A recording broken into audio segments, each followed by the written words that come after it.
Fala aí, pessoal, tudo bem? Ó, como a gente combinou, eu vou fazer a parte teórica, né, pelo vídeo, e aí a gente tira a aula só para os exercícios, tá bom? Inclusive, vocês perceberam aí na apostila, eu aumentei a quantidade de exercícios de sala, exatamente porque a gente vai começar por eles, tá bom? Então fica a assistir essa aula como sendo pré-requisito para que você acompanhe as soluções dos exercícios aí na nossa aula presencial, tá bom? Presencial à distância ao mesmo tempo, né? Bem, o primeiro sólido que eu vou apresentar para vocês é o cilindro circular reto, certo? O cilindro circular reto, ele é também conhecido como sólido de revolução, tá legal? Bem, você pode imaginar o seguinte, imagina que eu tenha um retângulo, tá? Eu tenho um retângulo aqui, ó.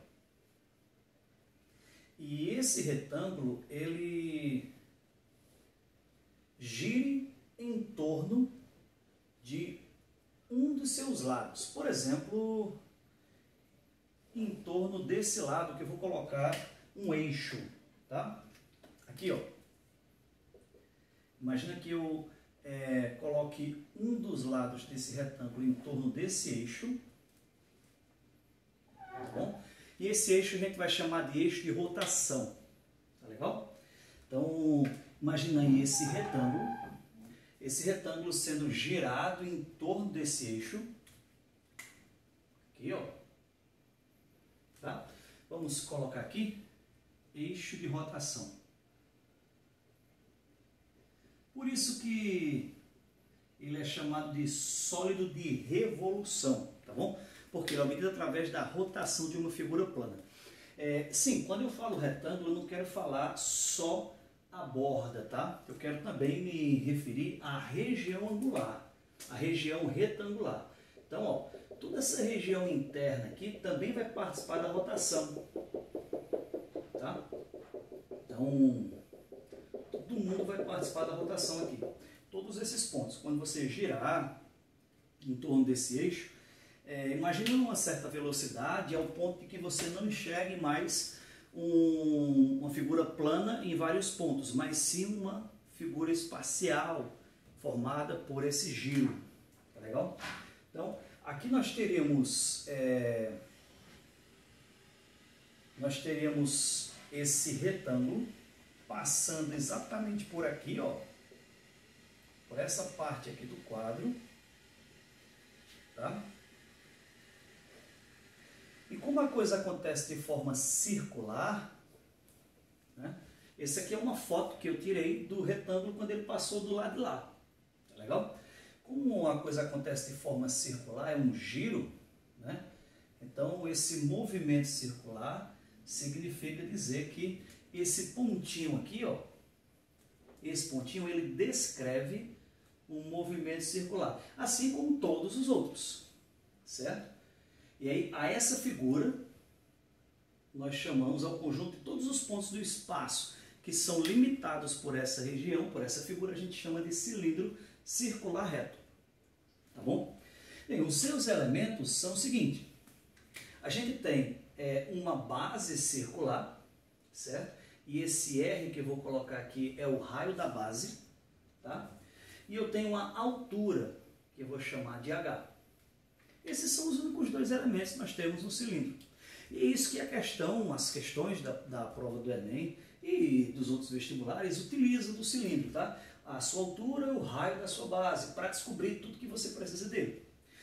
O que é que precisa a gente conhecer do cilindro? O que é importante? O que é que pede? O que é cobrado da gente? Bem, o que é cobrado? Primeiro, saber calcular áreas, né? Nós temos aqui uma área que é a área da base, certo? Eu vou colocar aqui, ó, a área da base. Para essas figuras todas aqui, que a gente está estudando, principalmente figuras que são formadas a partir da rotação de outras, né? A gente precisa de alguns pré-requisitos de círculos, de circunferência, comprimento de arco, áreas de circunferência e de partes do círculo, coisas desse tipo. Por exemplo, a área da base nada mais é do que a área de um círculo, que vale πr². Tá? Isso aí é uma coisa que a gente já conhece, né? A área da base, πr ao quadrado.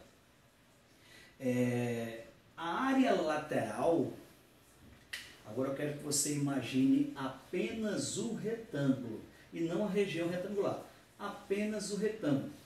Se você girar só o retângulo, tá? Você vai ter essa lateral sendo produzida, tá bom? Essa lateral sendo produzida, mas sem o preenchimento interno, só a borda, como se fosse um tubo, né? Um tubo de cano, como se fosse um copo, certo? Oco dentro, apenas a região lateral. Sabe quando você pega uma folha que você dobra ela, né? Para fazer aquele binóculo e tal?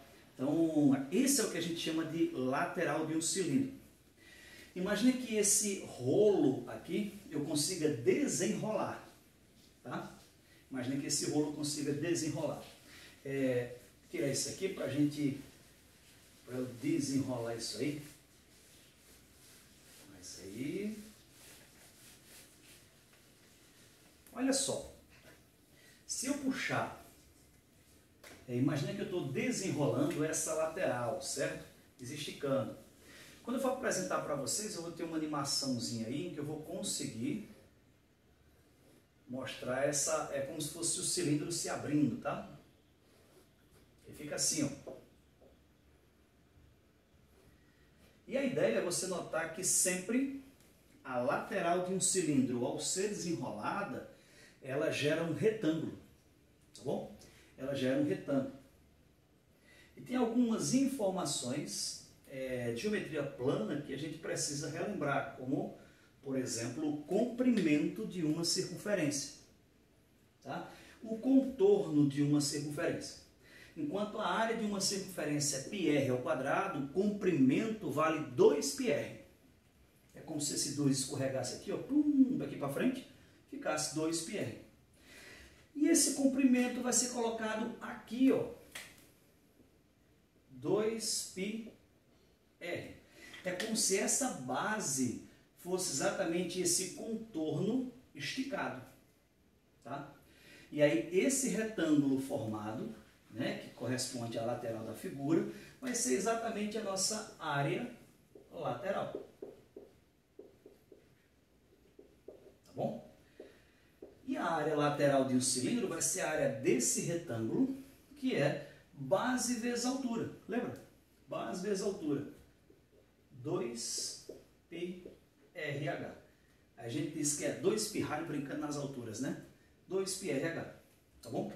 Então, oficialmente, no cilindro circular reto, se você desenrolar a sua lateral, você gera um retângulo cuja base é o contorno. A base do retângulo é o contorno da base do cilindro, ou seja, o comprimento de uma circunferência, 2πr. Tá? Então, essa região corresponde à área lateral.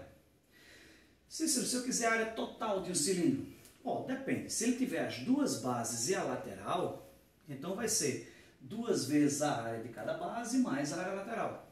Tá? Se eu quiser saber a área de um cilindro sem tampa, aí você conta só uma base. Se eu quiser saber a área do cilindro sem as tampas, só a lateral, aí corresponde à lateral.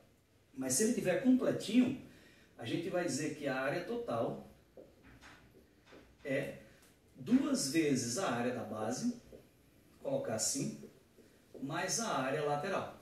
Tá bom? Você pode, eu vou inclusive fazer isso aqui, substituir a expressão da área da base, a expressão da área lateral e encontrar uma expressão para a área total. Mas isso aí é coisas de consequências matemáticas. O importante é isso aqui. Tá bom? Então, por exemplo, a área total, você pode escrever como sendo 2 vezes a área da base, que é πr ao quadrado, mais a área lateral, que é 2πrh. Tá? Eu posso colocar o 2πr em evidência. Beleza? E se eu colocar o 2πr em evidência, ficaria aqui, ó, 2πr que multiplica r mais h. Então, essa seria a nossa área total. Digamos que do ponto de vista técnico, prático e algébrico, essa expressão é uma boa a gente conhecer. Tá? Uma boa. ok? E por fim, para a gente encerrar essa apresentação do cilindro, tem a ideia do volume, né? O volume dessa figura. O quanto cabe aqui dentro, tá? Vocês vão notar na apostila, quando eu apresento o volume do cilindro, antes dele, eu apresento o que a gente chama aí de princípio de Cavalieri. O princípio de Cavalieri, ele corresponde à comparação entre os volumes de dois sólidos. Esses dois sólidos, eles têm que ter a mesma altura, certo? É a mesma área de secção de corte horizontal, certo? Esse corte horizontal, se você faz na figura, independente da altura com que você o faça, certo? Independente da altura com que você o faça, se a área obtida no corte for a mesma nos dois sólidos, a gente vai ter o mesmo volume. Então, se os sólidos são de mesma altura e o corte representar uma mesma área, os volumes são iguais. Tá? E eu faço a comparação aí entre um prisma e um cilindro, em que o volume é o produto da área da base pela altura. No nosso caso, do cilindro,